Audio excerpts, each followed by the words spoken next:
The letter lay crooked on the old wooden floor, its paper soaked in dark red stains that had seeped into the worn grain. A distant siren wailed as the camera pulled back to reveal the room, ravaged. The study's once orderly world was now chaos. Books lay torn and scattered. Drawers were pulled out violently, their contents dumped and trampled. The single overhead bulb flickered. It was in this mess Sarah stood, motionless, her eyes locked on the envelope with her name in trembling ink. She didn't remember how she got here. The phone rang endlessly behind her, its shrill tone bouncing off the cold walls. Her heart pounded against her chest. Sarah whispered to herself, barely audible, "I was the last one to see him alive. But I don't even know what happened." Her fingers twitched at her sides as a shadow crept along the hallway floor behind her. Somewhere in the distance a dog barked. Then silence, piercing, absolute. The next morning, sunlight crawled across the kitchen tile as Sarah sat alone, the mug of untouched coffee warming her palms. Her gaze was hollow, fixed on the steam rising and disappearing like breath on glass. She hadn't slept. Not really. Every time her eyes closed, she was back in that room. Blood, shadows, sirens. The sound of the ringing phone still echoed in her ears. She flinched as a knock struck the front door. With mechanical slowness she stood and walked over, each step heavier than the last. Through the peephole, a detective. Mid-40s, tired eyes, long coat. Sarah opened the door wordlessly. He raised a badge and said with measured calm, "I'm Detective Rains. We need to talk about your father." Sarah didn't respond. Her throat tightened. The detective's eyes scanned her face, seeing something she hadn't admitted even to herself. He stepped inside, closing the door behind him. Detective Rains stood silently for a moment, scanning the kitchen. His eyes paused on Sarah's trembling hand, the crusted blood still under her nails. He said, "You were the last person to see him, correct?" Sarah nodded. "Barely." The room felt like it shrank around them. Rains pulled out a notebook, flipping to a page. "According to your statement, he left around 9 p.m. to take a walk. Did he say where?" Sarah's mind spun. A lie hovered on her tongue. "No," she said instead. "He just said he needed air." Rains studied her. There was no judgment, only a practiced silence. Then he asked, "Did he seem agitated? Like something was wrong?" Sarah looked away. In truth, her father had seemed distant for weeks. Distracted. Like he was preparing for something. She said nothing. Just stared at the mug. Rains finally said, "If you remember anything, anything at all, I need to know. Before someone else does." That night, Sarah locked every door, drew every curtain. The house felt foreign now. Her father's study remained untouched, the letter still sealed in an evidence bag in her drawer. She couldn't bring herself to read it. Instead, she opened a photo album, desperate for some sense of truth. Smiling faces, birthdays, a family trip to the coast. All lies now. Every image carried a question. Who was he really? What else had he hidden? She lingered on one photo, her father standing beside an unfamiliar man. Dark suit. No label. No date. Her heartbeat picked up. Her finger tapped the face of the stranger. She whispered, "Who are you?" The walls groaned around her as wind rattled the windows. The photo felt heavy in her hands, as if it had waited years to be found. She closed the album and sat in silence, the question echoing louder than the storm outside. Sleep never came. At 3:17 a.m., Sarah crept into the study. She moved slowly, like walking through a dream. The air inside was cold. The clock had stopped ticking. She flicked on the desk lamp. Its dim light revealed something new, a scratch in the floorboards, a piece of paper wedged beneath. Her breath caught. She knelt and pulled it out. Not a paper. A photograph. Her father again, but younger, holding a briefcase. Standing near a black car. A woman's reflection in the car window. Sarah flipped it over. No name. Just a single line in faded ink. Sixth meeting, don't forget. Her hands shook. Why was this hidden? And what meetings? As she stared, a floorboard creaked above her. She froze. The house groaned again. A draft blew out the lamp. She was no longer alone. Someone was upstairs. Sarah sat on the porch steps, morning mist curling around her bare feet. The photo lay on her lap, the mysterious message scrawled on its back, now committed to memory. She hadn't slept again. The world felt too fragile, too staged. Somewhere between the silence and the slow drip of dew off the railing, she realized something. Her father had been planning something long before he vanished. The meetings, the briefcase, the woman in the reflection. None of it was random. She clutched the photo tighter, as if it might speak. The breeze lifted her hair and carried a single sound from down the street, a car engine idling. She glanced up. A black sedan, windows tinted, sat parked across the road. No movement. No lights. Just sitting. Watching. What? Sarah stood slowly. Her heartbeat ticked faster. She stared at the car. It didn't drive off. She took a step forward. It revved. Then it backed away. Slowly. Disappearing behind the fog. The fog didn't lift by noon. Sarah spent the morning scanning the photo again, but it offered no new clues. She eventually forced herself into her father's study. This time, she searched with intent, not fear. Behind the bookshelf, she discovered a false panel. A hollow space. Inside was a leather-bound journal wrapped in cloth. Her breath caught. The leather smelled like oil and old tobacco. She opened to the first page. Neatly written dates. Initials. Codes.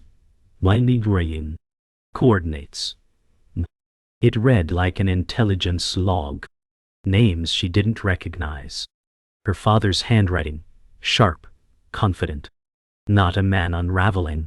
A man executing a plan. Then she found the most recent entry. 2 nights left. Sarah must never know. The words punched through her. She read them again. And again. Sarah dropped the journal as if it had burned her. What didn't he want her to know? Why 2 nights? Her pulse roared in her ears.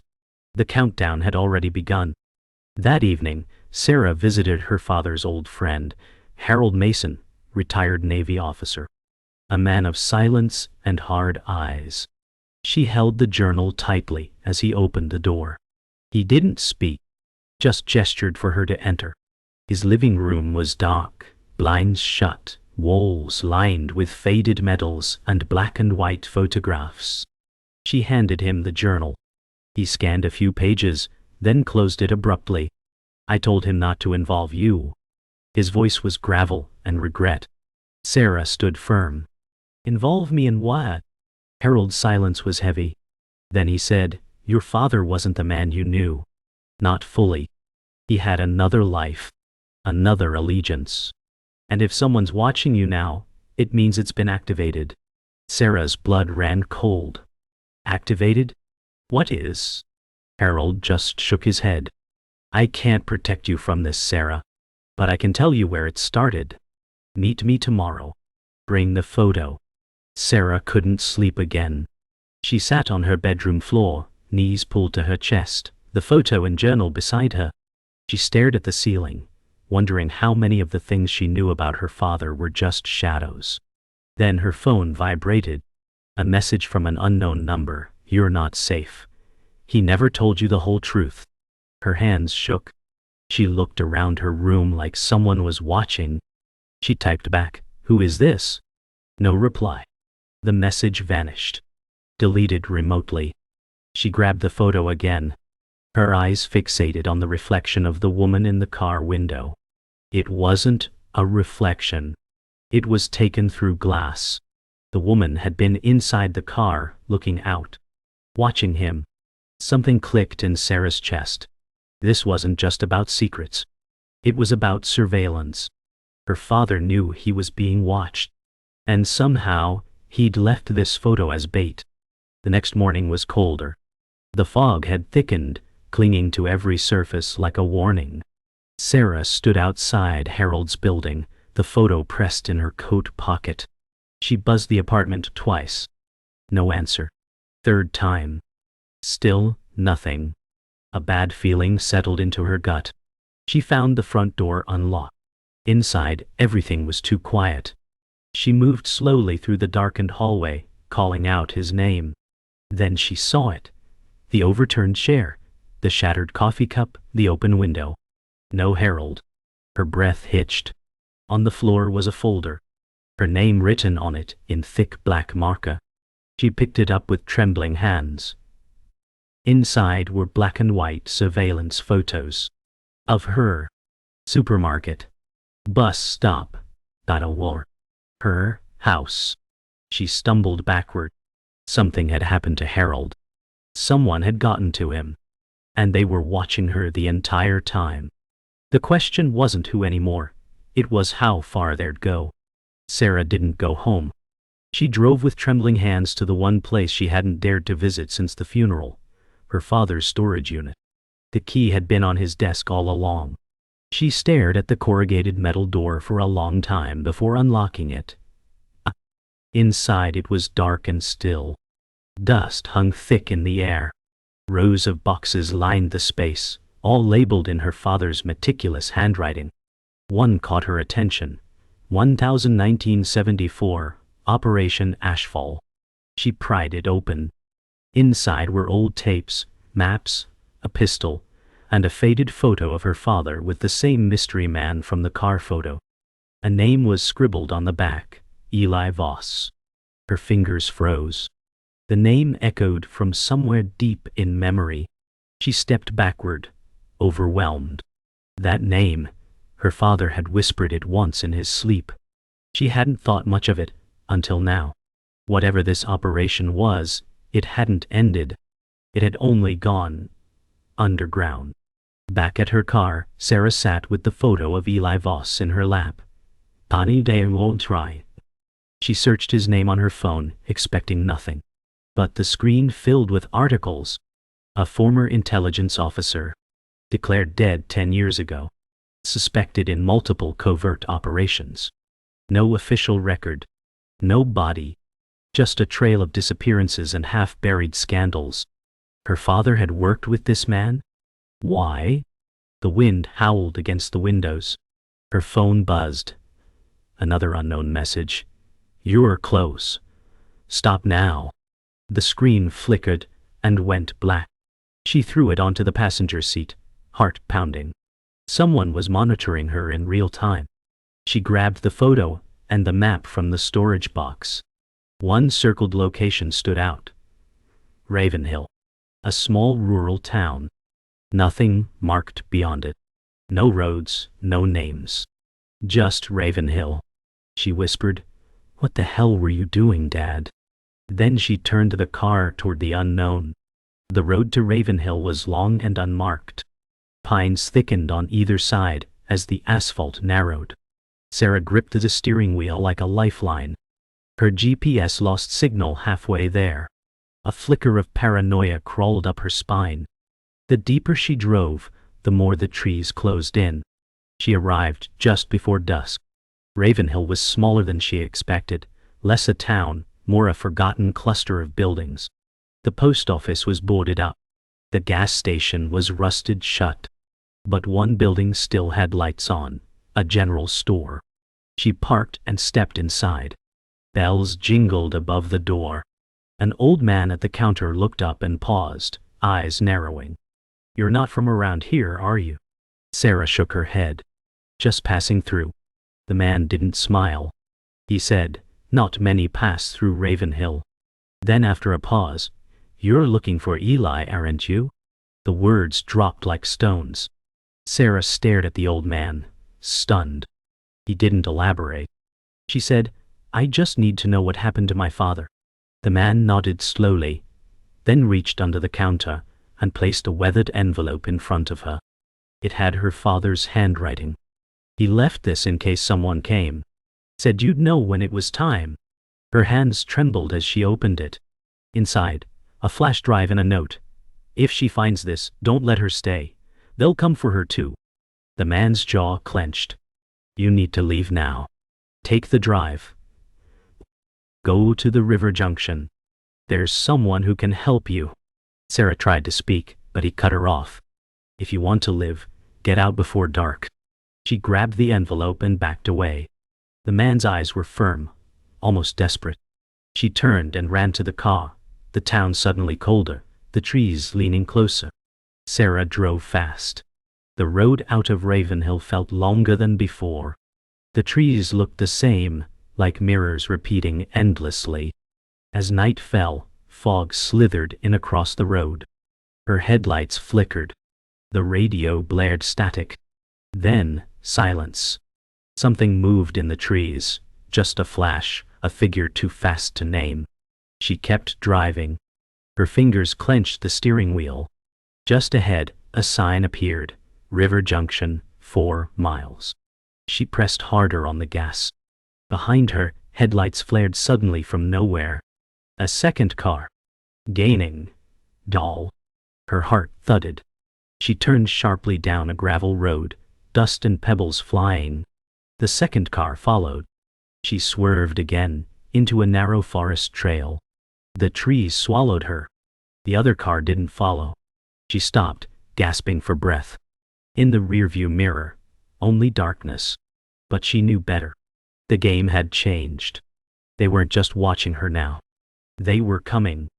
The forest whispered around her as Sarah stepped out of the car, engine still ticking from the heat. The drive had felt like a blur, but her instinct screamed that she'd shaken the tail, for now. She held the flash drive tightly in her fist and followed a narrow trail through trees thick with fog and dripping moss. The note from the old man had said, River Junction, cabin, red roof. After a mile the trees parted. A cabin stood alone by the water's edge, its red metal roof rusted and streaked with rain. Smoke curled from the chimney. Someone was here. She hesitated, then stepped forward and knocked. The door creaked open. A woman in her late 50s stood there, gray streaks in her black hair, sharp eyes. She stared at Sarah like she had been expecting her. Sarah said, You know my father, don't you? The woman stepped aside silently. Yes. I knew him better than you ever did. The woman led Sarah inside the cabin without a word. The place smelled like cedar and old books. A fire crackled in the hearth. On the walls hung photographs, grainy surveillance shots, maps with red strings, faded news clippings. Sarah looked around, her skin prickling. This was no ordinary home. The woman introduced herself as Lila Voss, Eli's sister. Sarah blinked. He's dead, isn't he? Lila didn't answer directly. Instead, she poured tea and said, Your father and Eli were part of a black ops unit. Ghost-level clearance. When things got too deep, they went rogue. To protect something. Or someone. Sarah opened the flash drive on Lila's laptop. Dull. Dozens of files loaded. One video. She clicked play. Her father's face filled the screen. I know you're watching this, Sarah. I'm sorry I couldn't tell you. But I needed you to find the truth yourself. Because if you did, it meant you were ready. The video continued. Her father looked worn, older than she remembered, his voice calm but urgent. If you're seeing this, it means they're coming for you now. It's about Project Ashfall. They called it a preemptive measure. We called it what it was, state-sanctioned murder. Eli and I shut it down. But it didn't die. It went underground. And now, they want it active again. His eyes darkened. I kept you away from all this. But I left the trail on purpose. Because you'll be the only one they don't see coming. Lila closed the laptop slowly. They never stopped hunting us. Sarah leaned back stunned. She whispered, You used me to flush them out. Lila nodded once. He trusted you more than anyone. That's why they'll target you now. Sarah's hands curled into fists. She'd spent years in the dark. Now the light hurt. But she wasn't turning back. she said. Then I need to finish what he started. That night, Sarah couldn't sleep. She sat on the porch steps of the cabin, the river below reflecting the pale glow of moonlight. Frogs croaked in the reeds. Insects buzzed. But beyond that, stillness. Too much of it. She felt eyes on her. She turned sharply. Nothing. Then her phone buzzed again. A new message. We see you. River. 2 a.m. She stood, heart racing. She slipped back inside and grabbed the pistol from her father's storage box. Lila met her in the hallway, already holding a rifle. I told you they'd come. You ready? Sarah nodded. As ready as I'll ever be. They moved together through the trees, sticking to the shadows. The river ahead shimmered like glass. Then, a flashlight beam cut across the water. Footsteps. Muffled voices. Sarah crouched, raising the pistol. She was done being hunted. If this was what her father had prepared her for, then she would finish it. The confrontation was quick, brutal. Sarah and Lila moved like shadows, silent, precise. Two figures emerged from the trees across the river, armed and speaking in clipped tones. Lila signaled. Sarah flanked right, heart pounding. One shot cracked the silence. Chaos erupted. Sarah ducked behind a tree as return fire tore through the branches. She steadied her hand, took aim, and fired. One man went down. The other fled into the dark. Breathing hard, Sarah crept forward and found a patch of blood near the brush, but no body. Lila joined her, rifle still hot. That wasn't just a warning, Sarah said. Lila nodded grimly. They know who you are now. Sarah looked out at the river, rage hardening in her chest. I'm not running. If they want me, they'll have to come for me. Lila looked at her with something like pride. Then let's make them regret it. They left the cabin before dawn. Lila said it wouldn't be safe anymore.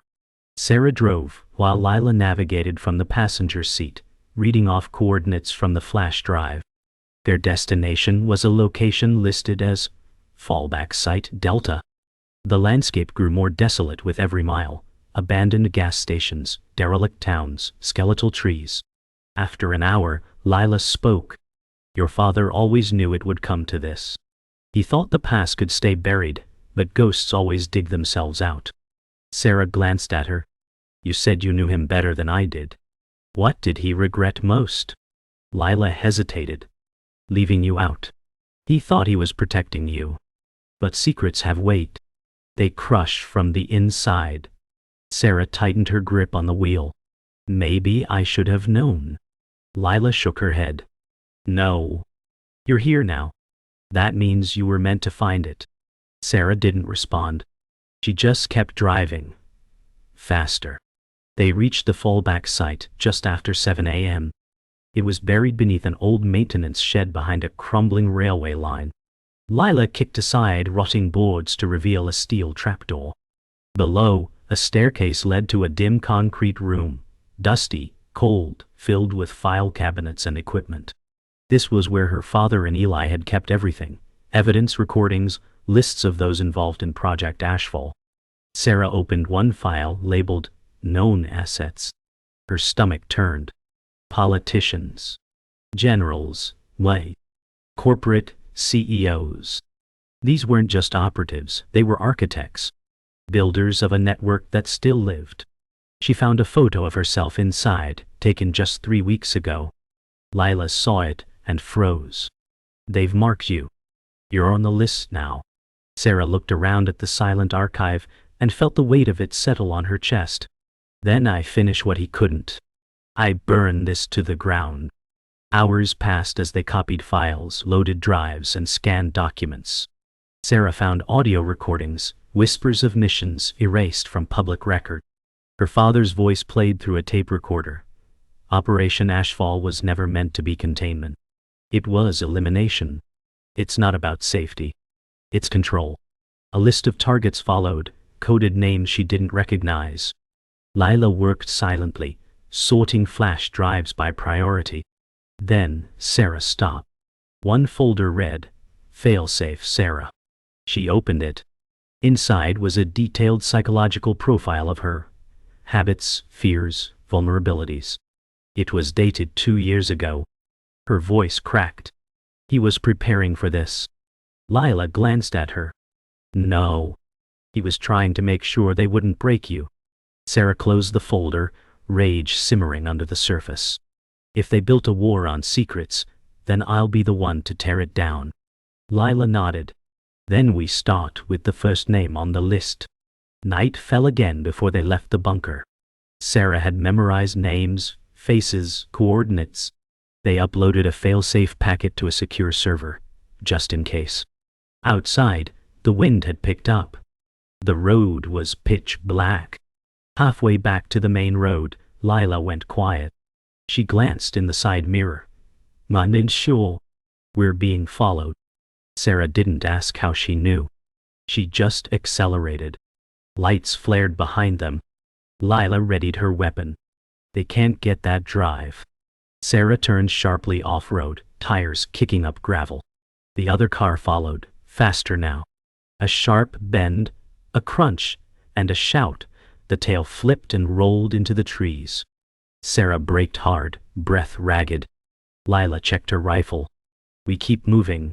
This won't stop here." Sarah nodded, hand still shaking. She knew this wasn't over.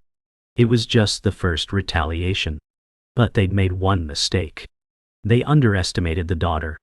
They reached a safe house by midnight. An old farmhouse tucked between hills, lights off, generator powered. Inside, Sarah laid out the names they'd uncovered. Lila watched from the window, alert. Sarah connected lines on a corkboard. Names to locations, photos to incidents. The deeper she traced, the more the truth came into view. This wasn't just an operation. It was a structure. A machine. And her father had spent the last years trying to dismantle it piece by piece. Sarah's hand paused on a final name. Victor Hale. Government advisor. Her godfather. A chill ran down her spine. She whispered, "It's him. He's the one keeping it alive." Lila turned slowly. "Then he's the one we take down next." Sarah stared at the board. Everything had led here. The lies. The photos. The letter. Now she understood. Her father hadn't vanished. He had been silenced. And now it was her turn to speak. Sarah sat alone at the edge of the porch, watching the horizon fade into blue. Lila was inside, monitoring comms. The silence was deceptive. Beneath it, everything was moving. Files were uploading. Contacts were activated. She'd sent copies of the Ashfall archives to 3 trusted journalists anonymously. There was no going back now. Then the call came in. The voice on the line was deep, measured. "You made noise, Sarah. The world's listening. But so are we." She froze. "Who is this?" A pause. "Let's just say I worked with your father. We weren't all enemies. But you're about to bring everything crashing down. Are you ready for the consequences?" She whispered, "I don't care. I'm not backing down." The voice replied, "Then you'd better look behind you." The call ended. Her blood chilled. She turned slowly. A figure stood in the tree line, watching. Then it disappeared. Sarah didn't sleep. The air in the farmhouse felt heavier now. Lila had reinforced the windows, double-checked the weapons. At sunrise, Sarah stood over the corkboard one last time, her eyes locked on Victor Hale's face. "It ends with him." She didn't know how much her father had left for her intentionally, or how much she had unearthed on her own. But now, it didn't matter. She had what she needed. Lila entered the room, tossing Sarah a burner phone. "It's time. Everything's in motion." One final upload would activate a timed release of the full Ashfall files. Even if they died, the truth would go public. Lila asked, "Are you sure?" "There's no coming back from this." Sarah looked at her, calm. "I'm sure. I don't want to come back. I want to finish it." They left the farmhouse 10 minutes later, headed toward the city. Toward Hale. Toward the end. They parked 4 blocks from Hale's private estate in the city. It was a fortress disguised as a mansion. Fences, guards, cameras. But Sarah knew something Hale didn't. She wasn't there to sneak in. She was there to confront him. The plan was simple. Get in, get him to admit, record everything. Lila hacked the surveillance feed and disabled the alarms. Then Sarah walked through the front gate as if she belonged. A guard approached. She didn't flinch. I have a meeting with Mr. Hale. Check the list. The guard looked confused, then checked his tablet. Her name was there. Her father's contingency plan had already opened doors. She stepped into the mansion's atrium. Glass ceilings, white marble, modern art. Everything gleamed. A man in a tailored suit appeared at the top of the stairs. Victor Hale. His eyes met hers. Sarah. Just like your father. I wondered when you'd show up. They sat opposite each other in a soundproof office, lined with bookshelves and abstract paintings. Hale poured whiskey into 2 glasses, as if they were old friends. He slid one toward her. She didn't touch it. You worked with my father. You betrayed him. Hale's expression didn't change. He sacrificed the game for emotion. I don't. She pulled out a small recorder and placed it on the table. Hale glanced at it, then leaned back. You really think truth wins wars? Truth is currency, Sarah. And you just made yourself very expensive. Sarah's voice trembled with anger. You ordered his death. Hale didn't deny it. He stood and said, your father built a machine. I kept it running. And you're just a ghost in the gears. He turned his back. Sarah reached into her jacket and clicked a hidden transmitter. Lila was listening. Every word. And outside a second signal went live. Hale turned as the first alarm blared. Red lights flashed through the mansion. Lila's breach had triggered the secondary protocol. Hale reached for a weapon drawer. Sarah stood, pistol already drawn. Don't. This ends here. Hale stared at her, calculating. You won't shoot me. You want justice, not blood.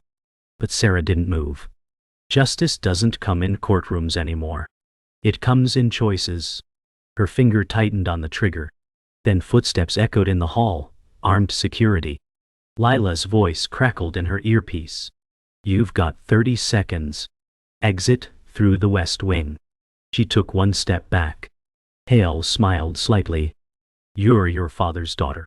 Then Sarah did the last thing he expected. She tossed him the recorder. Let the world hear it from your mouth. He caught it reflexively. Sarah bolted. Gunfire erupted as she sprinted toward the west corridor. The truth was out.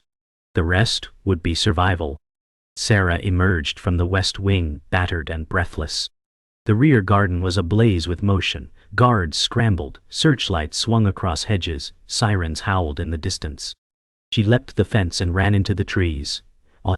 Lila's voice crackled in her ear. Data's gone live. Multiple outlets have it. Your father's name is everywhere. Sarah kept moving, ducking under branches, heart pounding. Through her father's sacrifice, the machine had finally been exposed. A helicopter roared overhead. She ducked. Its spotlight swept past her. She was almost free. Then a single voice called from behind, Victor Hale. His voice wasn't angry. It was calm. You made your choice, Sarah. Now you'll live with it. She turned, but didn't fire. Instead, she whispered, I already do. Then, she disappeared into the forest, the shadows swallowing her whole. By morning, the world had changed. News outlets overflowed with breaking stories. Government black sites, assassinations, a covert operation called Ashfall. Names were named. Faces exposed. Hale's empire cracked in hours. Sarah sat in an anonymous cafe on the city's edge, hoodie pulled low, watching the chaos unfold on a mounted TV. No one recognized her. The waitress poured her coffee and walked away. Lila entered and slid into the booth without a word. She nodded toward the screen. It worked. Sarah took a sip, her hands still trembling slightly. So what now? Lila shrugged. They'll come after us. But they'll be on the defensive now. You shifted the balance. Sarah stared at the people outside the window, going about their lives, unaware of how close they'd come to never knowing the truth. I didn't win, she said. I just stopped them from erasing everything. Lila nodded. That's enough, for now. A week later, Sarah returned to the house she once called home. The door creaked open the same way. The blood-stained floor was long since cleaned, but the silence still carried weight. She walked into her father's study slowly, reverently. Nothing had changed. The dust had returned. She sat at his desk and opened the bottom drawer. Inside, wrapped in aged fabric, was the original letter she never finished reading. Hands trembling, she unfolded it. His words were soft, handwritten, rushed. If you're reading this, then I failed to stop them. But I believe in you, Sarah. I always have. What I couldn't finish, you must. Her breath hitched. There was no code, no map. Just faith. She sat in that chair for a long time, watching dust swirl in the morning light, feeling the ghost of his hand guiding hers. The war wasn't over. But now, she wasn't fighting blind. Later that night, Sarah stood at the edge of the same cliff where her father once brought her as a child. The wind howled off the ridge, waves crashing below. She held the last photo of him, the one from the storage unit. Eli stood beside him. Both young, both smiling. It didn't look like a mission. It looked like friendship. She held a lighter beneath it. The flames caught slowly, curling the edges. When it was nearly gone, she let it slip from her fingers, watching it disappear into the dark. She wasn't letting go of him. She was letting go of the weight. Her breath misted in the cold night. Behind her, distant lights of the city flickered like stars. The world had changed. It didn't know her name, but it knew his now. And maybe that was enough. She turned, her silhouette swallowed by the cliff's wind. The hardest part wasn't running. It wasn't digging through secrets or dodging bullets. It was standing still, after everything. Sarah walked alone through a crowded city square days later, just another face among many. Her hood was down. The sun was out. People passed her, laughing, talking, alive. And she walked through them like a ghost who chose to come back. She stopped by a street performer, an old man playing cello. The music stirred something deep. She smiled, faintly. The world wouldn't thank her. It might never know what had nearly happened. But that was okay. Her father had lived in the shadows. She had dragged truth into the light. That would have to be enough. She dropped a coin into the man's case and walked on. She didn't look back. Her breath caught for a moment. Then she exhaled and kept walking.